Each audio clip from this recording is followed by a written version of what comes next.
이제 여러분 여기서 법문 끝난 뒤에 공양 드시고 나서 집에 가면 2시, 3시 금방 돼요. 그죠? 그러고 나서 이제 오후 약 좀 챙겨 먹고 아이고 허리야 하고 잠시 앉았다 일어나면 저녁 공양 시간이에요.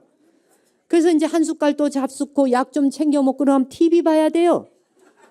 TV 좀 1개, 2개 보다 보면 눈이 금실금실 감겨 잘 시간이에요. 그래서 화장실 한 2번, 3번 왔다 갔다 하다 보면 날 새요. 그렇지 않나요? 그러니 굵직굵직한 것만 골라서 살아가기에도 우리에게 주어진 하루 24시간의 생애는 참으로 짧더라라는 거죠. 그래서 시시콜콜 사소한 것에 신경 쓰지 않고 굵직굵직하게 큰 것만 둥치를 잡아서 줄기를 잡아가면은 일단 긴장을 덜하게 되고 그것으로 인해서 탈이 덜 나. 그렇겠죠? 탈이 안 나니까 이 말이 삶을 크게 보라는 거예요. 높은 데서 내려다보고. 우리가 보세요. 뭐 서초동에 여기 보면은 그 우면산 있습니까? 가까이 우면산, 청계산 뭐 이런 산이 거기에 올라서서 본 세상과 히말라야 꼭대기에 올라서서 내려다본 세상에 이 보여지는 폭이 어떻겠습니까? 넓이와 깊이가 다르겠죠? 똑같아요. 항상 우리 마음에 특히 나이 들어갈수록 마음에 히말라야 산 하나 품고 살아야 된다. 제가 이런 얘기를 합니다. 매일 그 등산하듯이 히말라야 산에 마음으로 올라야 돼. 그 꼭대기에 올라서서 세상을 주류하듯 내려다보는 눈을 자꾸 가져야 돼. 그러면 별거 아닌 것에 내가 삐지지도 않고 속상하지도 않고 서운하지도 않아질 수 있잖아요. 그래서 탄주지어 불유지류라고 하는 말. 이 말은 뭐냐? 그러면 이제 사람들이 이래. 뭐 내가 가진 게 있어야 통 크게 살죠 말하는데 여기선 가진 걸 말하는 게 아니에요. 가진 걸 갖고 뭘 통 크게 살아라 이 말이 아니에요. 뱃속 편안하게 살아라는 거예요. 뱃속. 내 뱃속 편하게 사는 것이 가장 행복한 것이라는 말을 바로 이 말 속에 담고 있는 거예요. 뱃속이 편하면은 아무리 많은 재산을 가진 것보다 으뜸인데 나 재산 많이 가진 사람 치고서는 뱃속 편하단 말을 별로 못 들어봤어요. 그래가지고 이제 가지려고 애를 썼습니다. 그래서 가졌습니다. 가지고 났더니 이걸 관리해야 되니 관리인이 된 거야. 돈 관리인이 돼가지고 돈에 매여서 돈 관리인이 돼서 그때부터 이제 이게 매여가지고 주인 행세를 못하게 되대. 그렇지만은 기왕에 벌 수 있으면 많이 버셔요. 버는 데는 잘 써야 돼. 벌기만 해서는 소용없고 우리가 삼시세끼 밥 먹고 사는 건 뻔해요.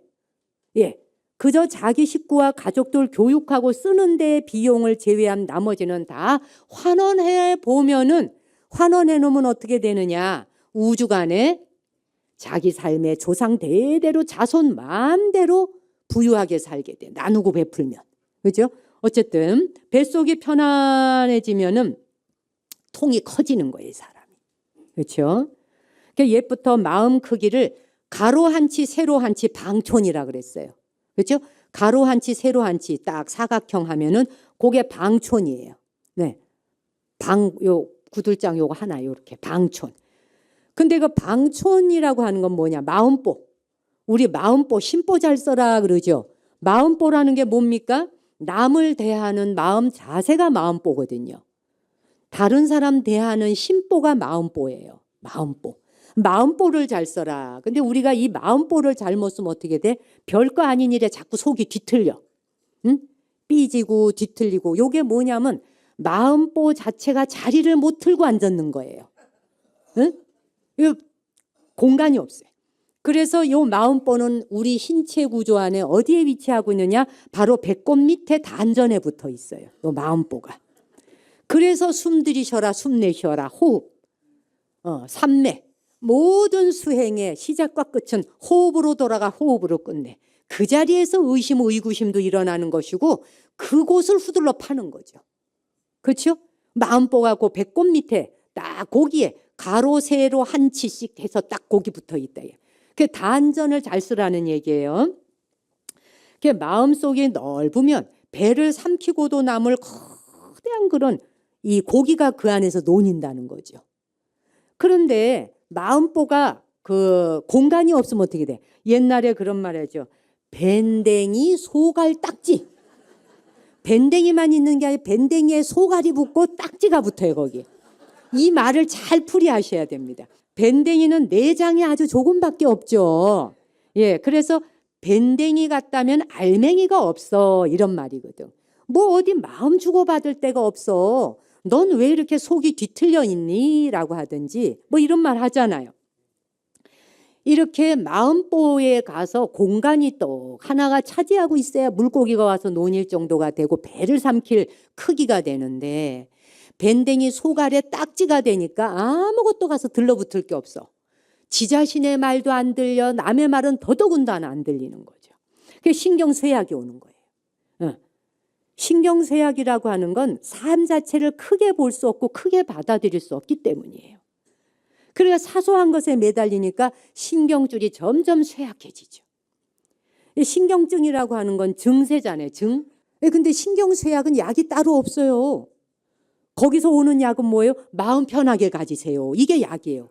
그렇죠? 그 절에 가면 스님들도 그 말씀 하시는데 병원에 가면 돈 내고 그 말 듣고 오잖아요. 안 그래요?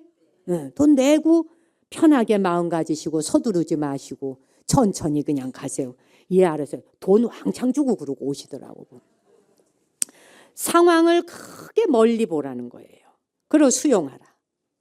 그렇게 되면 이제 내 속이 좀 편안해질 수가 있는데 보통은 우리가 밴댕이 소갈딱지 같이 가지니까 받아들여지질 않으니까 납득이 안 가는 거야. 그냥. 그런데 우리가 어떤 상품에도 품질이라는 게 있지 않습니까? 물건 만들어놨을 때 여러분이 뭐 마트니 백화점이니 어디 가서 물건 사러 가면 기왕이면 뒤져보고 가격표도 보지만 자기가 마음에 드는 거를 골랐을 거 아니겠어요? 품질이 좋아야지 한다. 인간에게도 품질이 있는 거예요. 사람도 저마다 품질이 있는데 이게 방촌에 붙어 있어. 마음보. 인간의 품질은 방촌에서 끝나요. 그 악질의 인간도 있고 양질의 인간도 있는데 이게 방촌이 결정하는 거예요. 마음보 하나가. 그렇잖아요? 그래서 인품이라고 하는 건 인간의 품질을 말하는데 품질이 보증된 사람은 가는 곳마다 환영받고 만나는 사람마다 도움을 줘요. 왜? 자기도 가는 곳마다 남을 도와주니까.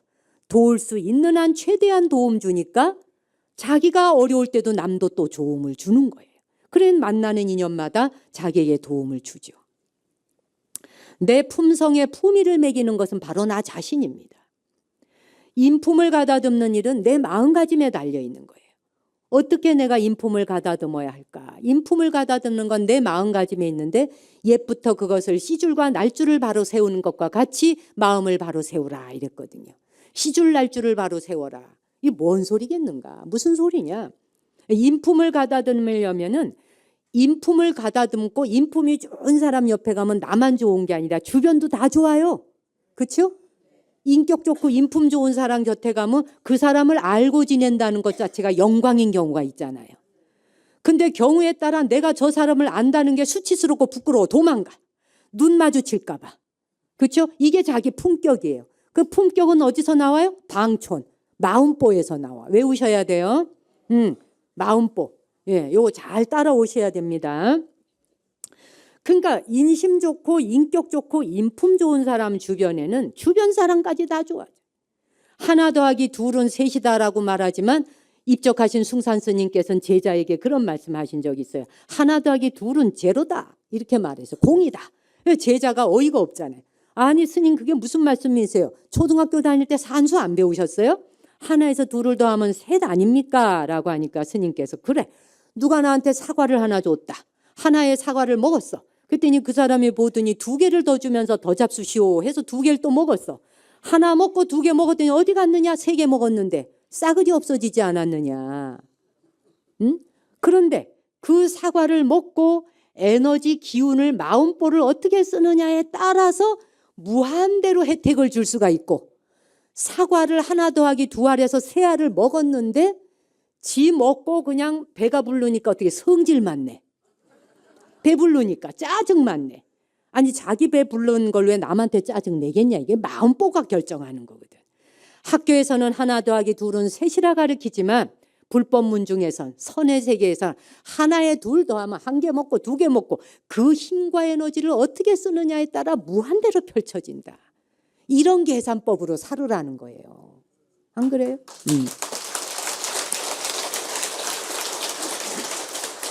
그러니 이제 우리가 보면은 시줄과 날줄로 이제 돌아와서 시줄과 날줄로 갖고 나를 바로 세워야지 돼. 나 자신을 바로 세워. 자, 내가 나를 바로 세우는데 왜 시줄 날줄이 나오느냐? 가로를 위라 하고 세로를 경이라 해. 그렇죠? 경도, 위도 그러죠? 경도와 위도. 가로를 위, 그 다음에 세로를 경이라 해서 지구 좌표를 위도와 경도라고 말하잖아요. 자, 그래서 우리가 반듯한 거 따져보다 뭐 어쩐다 할 때 경우가 바른 사람인데 경위가 바르단 말이에요. 경위를 따져보자. 가로 세로 아구 맞춰보자 이 말이거든요. 가로 세로 따져보자. 이 아구가 맞나? 응? 그래서 세로줄 가로줄 맞춰서 딱 맞아 떨어지나 안 맞아 떨어지나 네 말이 지금 경위가 바른 소리냐 안 바른 소리냐. 근데 우리는 인간이 경우가 있어야지 이러잖아요. 이 말이 경위가 있어야지 이 말이에요. 경위. 시줄 날줄 가로 세로 아구 딱 맞아야지 이 말이에요. 동양에서는 경과 위 중에서 당연히 경을 중요시 여겨요. 경. 세로를 중요하게 여겨요. 동양은. 세로줄을 중요시 여기고 또 이 서양에서는 가로를 중요하게 여겨요. 그렇죠? 동양은 경주를 중요하게 여겨. 경을 우선시해요. 그래서 중요한 건 전부 경이 들어가. 경전. 불경, 성경, 경구, 경전 이게 전부 다 경, 세로줄로 나가는 거예요. 쫙 경을 옛날 글 써도 세로로 쓰잖아요. 그죠? 가로로 쓰기 시작한 건 서양 문물이 들어오면서부터. 그래서 이제 세로가 가로보다 더 중요하다는 말이에요. 동양에서는. 왜냐하면 세로는 불변하는 것을 나타내거든요. 변하지 않아. 그래서 세로줄은 날줄이 되고 가로줄이 씨줄이 돼요. 아무튼 그래서 이제 그 주역에서도 보면 항상 같은 것은 세로줄에 놓는 거예요. 중요한 건 경. 그래서 뭐냐면은 이 방촌. 세로줄을 잘 세워야 세로줄이 똑바로 서야 가로줄은 저절로 따라가거든요. 우리나라에서는 이 호적등본 같은데 뭐예요? 아버지 세대주 호주가 세로줄에 쓰잖아요. 그 다음에 자식이 옆으로 쫙 가로로 나가죠. 누구네 집안에 이 사람이 할아버지고 아버지고 뭐고 그 옆으로 쫙 이래놔. 서양 사람들은 가로로 전부 나가요. 그래서 결혼 10번 하면 10명의 남편 이름이 따라 붙잖아요. 그렇죠? 예. 그래 안 그래? 예. 그 가로줄이 중요한 거예요. 그래서 우리는 세로줄이 중요해요. 동양에서는요. 그래서 이게 이제 그 세로를 따라서 쭉 가다가 보니까 변함이 없는 거예요. 세로줄에 있어서는. 그러니까 우리가 이 세로가 똑바로 서야 내 안에 방촌 안에 경전 하나를 모시고 다니는 게 되는 거예요. 네. 가로 세로 아구가 딱 맞아서 경이 바른 사람. 경우가 바르다 하잖아요. 그거는 내 안에 경전 하나를 떡 모셔서 항상 옳고 그름에 있어서 따질 때 남에게 피해 주지 않는 삶을 살아가는 올바른 자를 가로 세로 방촌에 마음자리에 경전 하나 모시고 산다. 내 안에 부처님 모시고 사는 자. 그게 똑바로 산다는 뜻이거든. 또 이거 공부하려고 여러분이 여기 절에 다니시면서 경도 읽고 법문도 듣고 사경도 하시고 이러는 거 아니겠어요? 그렇죠? 예. 그래서 우리가 그렇게 하다 보면 가로 세로를 똑바로 세워가지고 방촌의 마음보를 똑바로 쓰게 될 적에 오장육부가 든든해진다는 말 들어보셨어요 혹시? 예, 오장육부가 든든해져. 오장이라고 하는 것은 여기 뭐 이제 의사 선생님들이나 한의원 그 하시는 의료계에 계시는 분도 계실지 모르지만 조선시대에서부터 내려오는 보양이라고 하는 몸을 보양시키고 기른다라고 하는 거기에 보면 오장의 기운을 북돋우는 방법으로는 총애를 받더라도 치욕을 당하더라도 놀라지 않고 받아들이면 간이 편안해진다. 예, 누가 막 사랑하면은 막 끌려가가지고 좋아 죽겠어. 그러면 이것도 간을 상해요. 왜? 지나치게 사랑하는 애정관계도 간을 상해요. 그렇죠? 그 다음에 또 치욕을 당해. 누구에게 무시당하고 욕을 듣고 이러면 막 어떻게 돼? 막 분노가 일어나죠? 치욕을 당했을 때 깜짝 놀라고 막 허우적거려. 이러면 당장 간을 친단 말이죠. 오장의 기운을 북돋우는 데는 총애를 받거나 즉 누군가에게 극진한 사랑을 받거나 칭찬을 듣더라도 또 치욕을 당해도 놀라지 않아요. 그렇게 있는 그대로 그냥 무덤덤히 받아들이면 간이 평안해지고 움직임과 멈춤을 경건하게 하면 심장 하트, 심장이 안정감을 갖게 된다. 그 다음에 음식 먹는데 절제가 뒤따르면 비장이 안전해져. 위장과 비장, 비위 상한다 이러죠. 비장과 위장이 안 좋으면 비위 뒤틀린다 그러잖아요. 꼴 못 보는 거. 음식을 절제해야 돼. 과식하지 않고. 그러면 비장의 기운이 새어나가지 않는다 그러잖아요. 그 다음에 숨을 조절해. 호흡을 들숨 날숨 호흡을 조절하고 필요 없는 말하느라고 그냥 쓸데없는 욕하고 필요 없는 수다 떨고 이렇게 말수를 줄이면 폐가 저절로 온전해진다. 그렇잖아요? 그 다음에 고요하게 욕심을 부리지 않아. 필요 없는 욕심을 내지 않아. 칭찬을 지나치게 듣고 싶어 하는 것도 욕심이거든. 자기가 하는 방향대로 따라왔으면 좋겠다는 것도 욕심이거든. 욕심이 뭐 돈만 가지는 게 욕심인가요?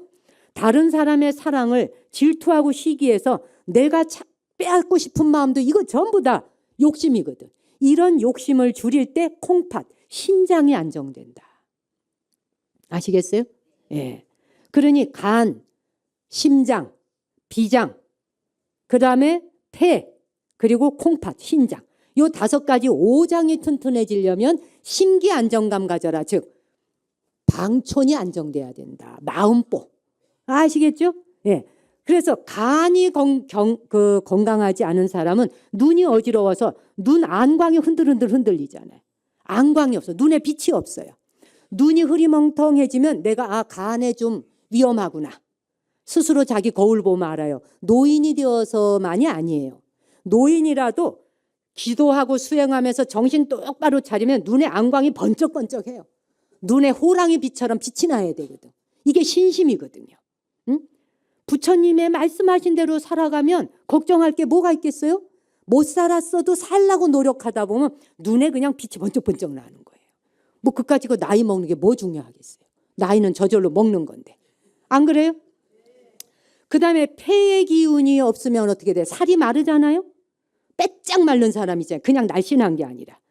신장의 기운이 없으면은 정신 상태가 혼미해져.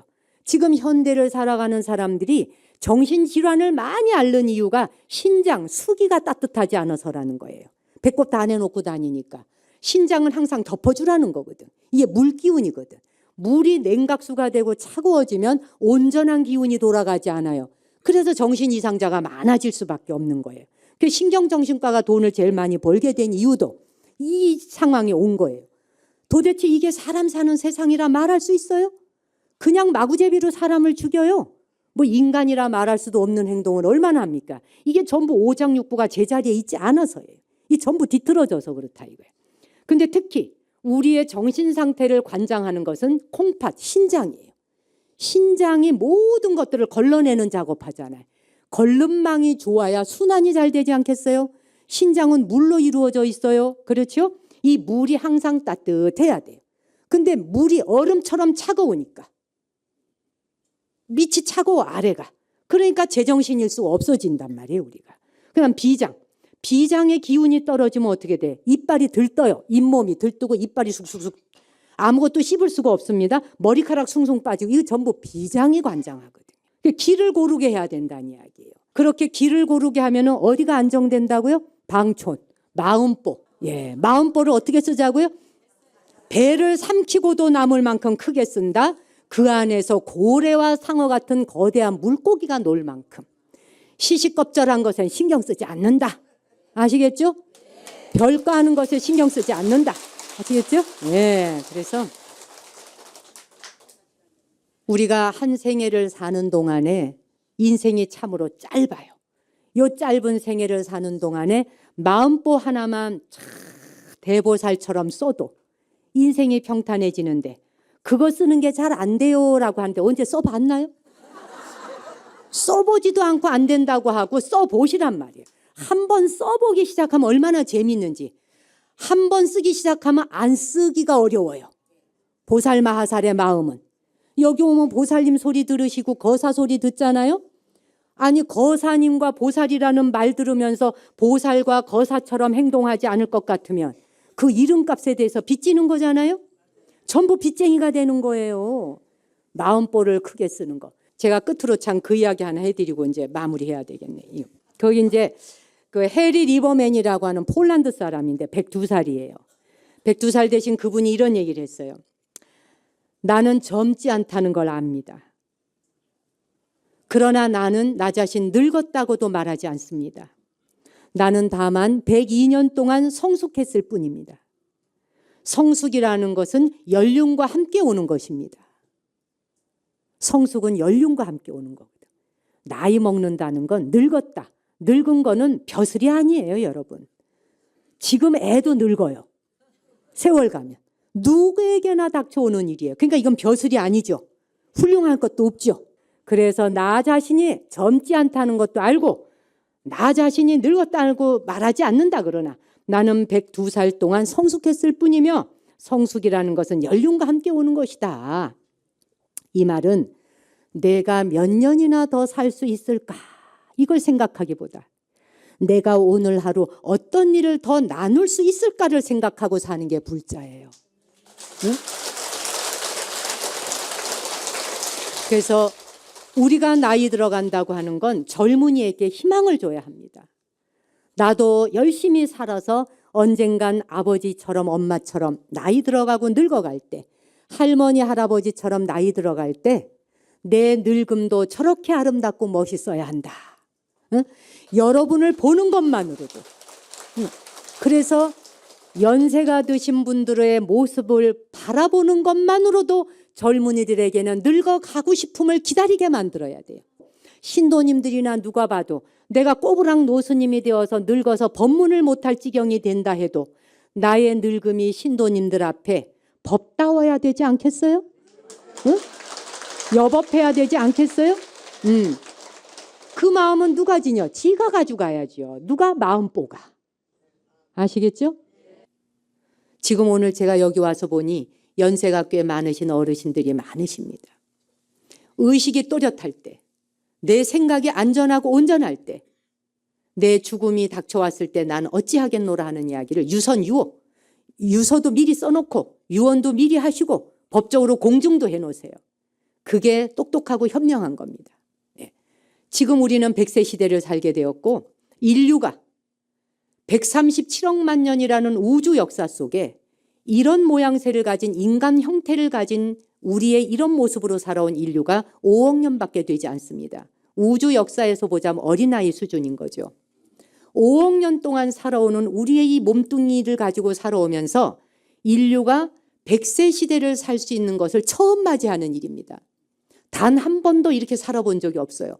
80을 너끈히 넘기면서 산다. 이게 처음으로 최초로 겪는 일입니다. 인류가 80이다 100세라고 하는 걸 처음 살아보는 거예요. 한 번도 살아본 적이 없어요. 그래서 모든 사회의 시스템을 새로 짜야 되는 때가 왔어요. 다시 짜야 돼요. 100세 시대에 맞춰야 돼요. 100세 시대에 맞추어서 두뇌도 바꿔야 돼요. 생활 패턴, 생각 모든 게 바뀌어야 돼요. 다 바뀌어야 되는 때가 온 거예요. 지금 우리는 그런 시대를 맞이하고 있는 거예요.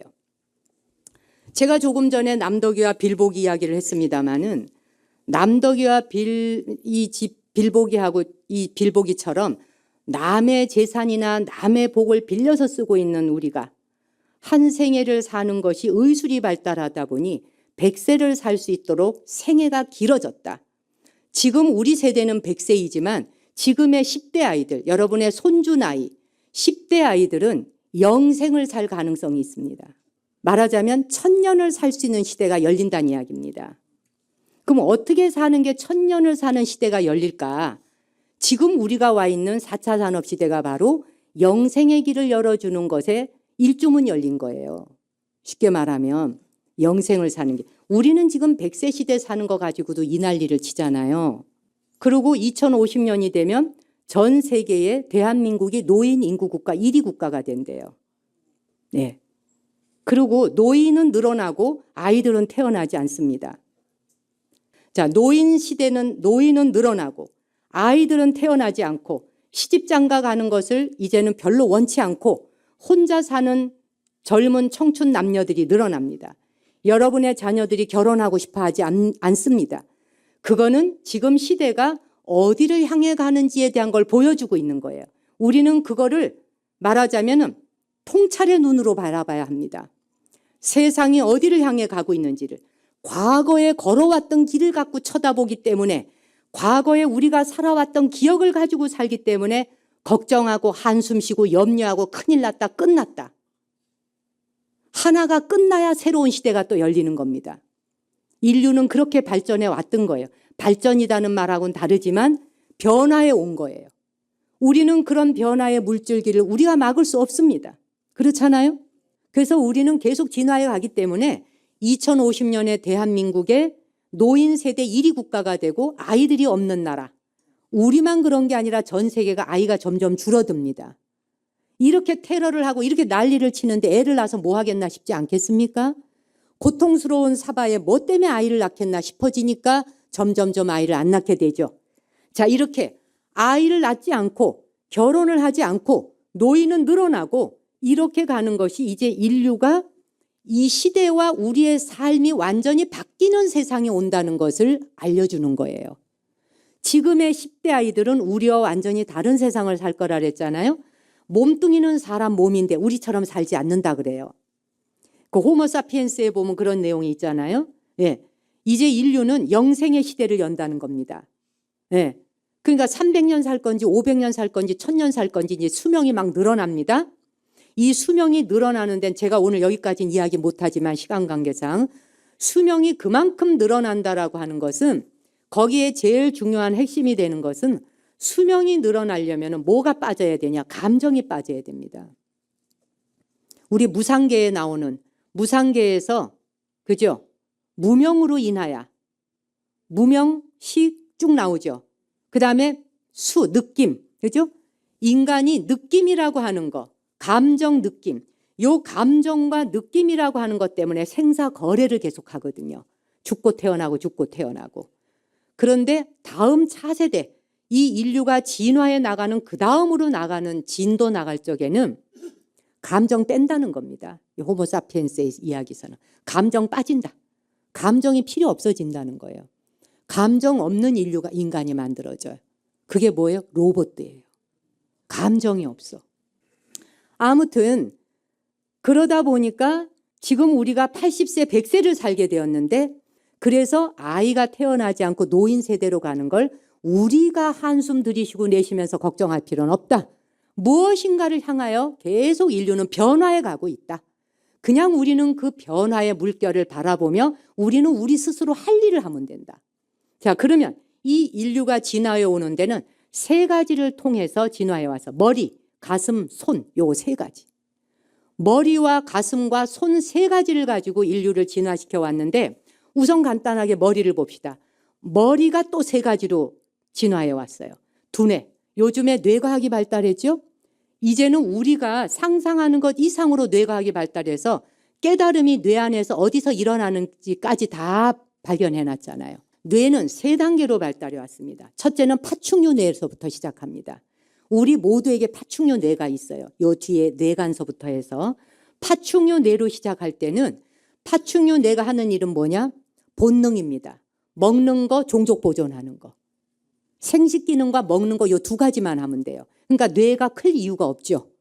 그 다음 뇌가 뭐예요? 파충류 뇌에서 좀 더 진화된 게 포유류 뇌예요. 고래, 북극곰 이거 전부 다 포유류 뇌잖아요. 포유류 뇌에 와서야 감정과 느낌이 생겨요. 우리 무상계에 12가지 12연기 나오잖아요. 이 12가지 12연기가 나오는 게 포유류 뇌에서부터 시작되는 거예요. 아시겠어요? 느낌과 감각, 감정 요게. 느낌과 감각과 감정이 생기면서부터 사람은 뭐가 시작되냐? 자기 뇌 안에서 자기 세계를 만들어. 오해가 생기고 사랑이 생기고 줬다 뺏었다 하고 삐지고 속상하고 남의 말 지식대로 해석하고 이렇게 하고 잘못된 인간관계가 계속 형성되는 게 감정과 느낌으로 인해서 생겨난 게 이게 포유류 뇌예요. 지금까지 인류는 이 포유류 뇌 때문에 친족 간에도 원수가 되었고 부모 자식 사이에도 원수가 되었고 서로 돌이킬 수 없는 관계로 헤어지게 되는 이런 친소 원근이 생기면서 원수가 되어지는 관계, 천천지 원수가 생겨난 게 포유류 뇌에서 오는 겁니다. 지금 인류는 뭐냐? 전두엽 뇌입니다. 앞쪽 뇌. 전두엽이 발달한 시대예요. 사람에게 전두엽이 발달한 거예요. 이 전두엽이 탄생한 지가 얼마 안 돼요. 뇌의 역사에.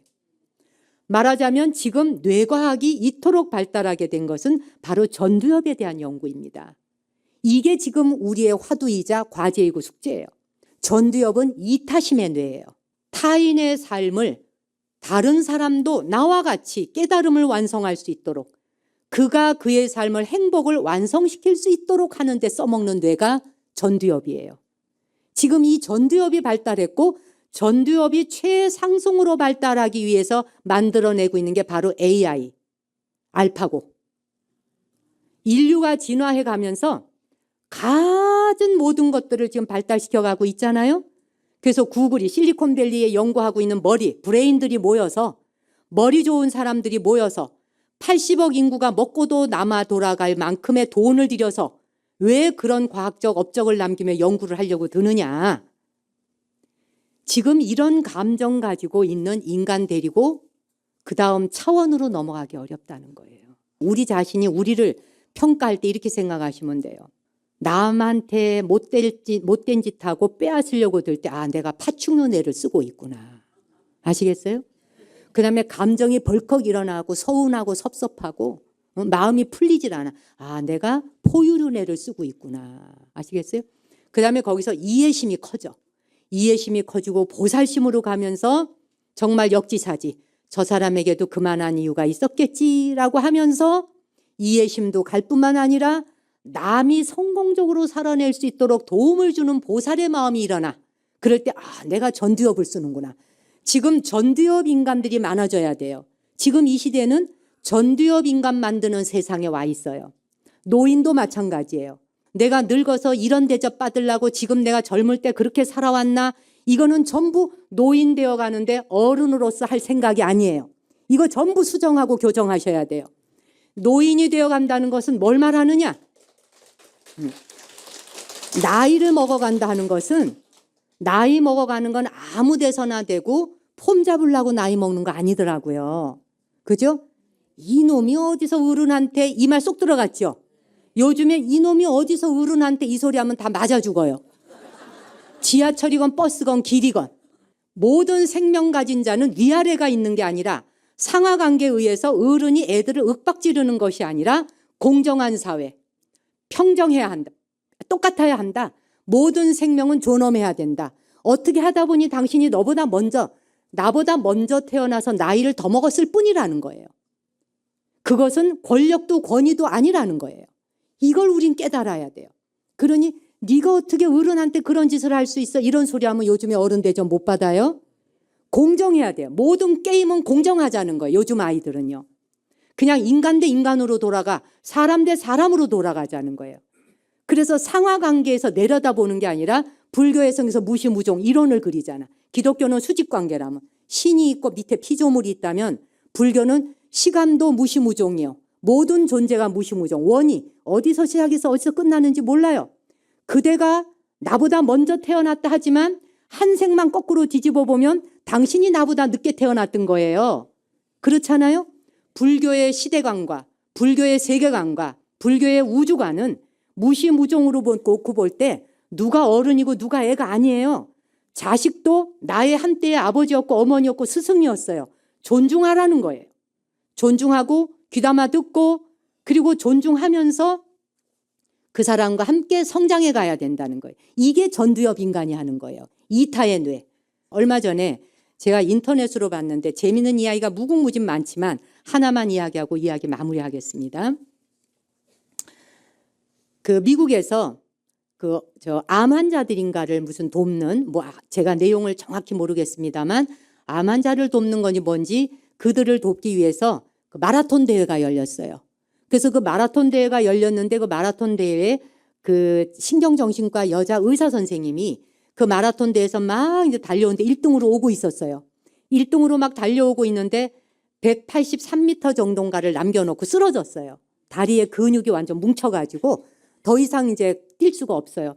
근데 뒤에서 2등으로 따라오던 아이가 17살 먹은 고등학생이었어요. 그 고등학생 아이가 따라오더니 그 쓰러진 그 신경정신과 의사를 일으켜 세워요. 일으켜 세워서 같이 달려. 몇 걸음 가다 또 쓰러져. 또 일으켜 세워. 이 의사를 끌고 일으켜 세워가 같이 달려와요. 같이 달려와서 꼬린 지점에 이 의사를 등을 밀어줘요. 1등을 시켜줘요. 네. 그러고는 자기가 2등으로 들어와요. 그래서 이 의사 선생님이 1등으로 꼴이 나게 달려온 다음에 확 밀어가지고 먼저 들어왔습니다. 그 여자 의사 선생님이 돕고 싶은 사람을 도울 수 있도록. 나이가 17살밖에 먹지 않은 아이예요. 고등학생이에요. 그런데 나보다 저 사람 등을 떠밀어서 그 사람이 성공하도록, 그 사람이 하고 싶은 일을 완성하도록 밀어주는 게 보살 마음이에요. 이게 보살의 마음이에요. 그렇죠? 내가 가지려 하고, 내가 성공하려 하고, 뭐든지 내가 이기려 하고, 이게 지금까지 감정과 느낌 때문에 포유류 내. 그냥 이겨야 돼. 싸워야 되고 이겨야 되고. 지지 않으려고 하는 것 때문에 인류는 맨날 걸음마를 했던 겁니다. 그래서 이제는 남을 등 떠밀어주는, 머리로 무슨 생각을 할 것이며, 가슴으로 어떻게 타인과 공감할 것이며, 이 손으로 누구를 도와줄 것이냐. 손으로는 도네이터하고, 그렇잖아요? 남을 돕고 나누고 하는데 이 손을 쓰라는 거예요. 그 사람이 더 먼저 1등하도록 밀어주라는 거예요. 돌이켜보면 제 자신이나 여기에 와 계시는 여러분 모두가 누군가가 나 성공하고 잘 되라고 등 떠밀어 주었던 우리의 선지식이 있었어요. 여러분의 부모가 여러분 잘 되라고 언제나 등 떠밀어 주었고, 당신 입에 들어갈 거를 너 먼저 먹어라. 나는 배부르다. 이게 전부 등 떠밀어 주는 거예요. 그 등 떠밀어 주는 자비의 손이 있었기 때문에 오늘 내가 이 자리에 있다는 걸 우리는 잊어서는 안 됩니다. 그리고 우리 또한 항상 살아있는 그날까지, 특히 연세 드신 분들, 여러분의 머리와 여러분의 가슴과 여러분의 손으로 언제나 상대방 등 떠밀어주고 손잡아주고 그 사람이 더 먼저 행복하고 성공할 수 있도록 돕는 것. 그게 보살심이고, 전두엽 인간은 이타의 마음을, 그걸 실천함으로써 더 나은 길을 향하여 나아가는데 우리가 걸음이 되어줘야 됩니다. 지금의 10대, 20대 아이들이 살아갈 세상은 우리와 완전히 다른 세상을 사는데 우리가 거기에 초석이 되어줘야 됩니다. 우리는 그 시대가, 새로운 시대가 열릴 것에 대해서 걸음이 되어줘야 됩니다. 그 걸음이 되는 데는 전두엽 인간이 돼야 됩니다. 더 나은 생각, 남을 도울 수 있는 생각, 남을 협조하는 생각, 남의 이익을 더 좋게 생각해 줄 수 있는, 이기심을 버릴 수 있는 생각, 이런 것들이 지금 우리에게 요구하고 있는 세상을 살고 있고, 그런 세상을 막바지에 이르렀지만 연세 드신 여러분에겐 그런 세상을 경험해 볼 수 있는 세상에 숨쉬고 있음을 항상 감사하셔야 됩니다. 제 강의 마치겠습니다.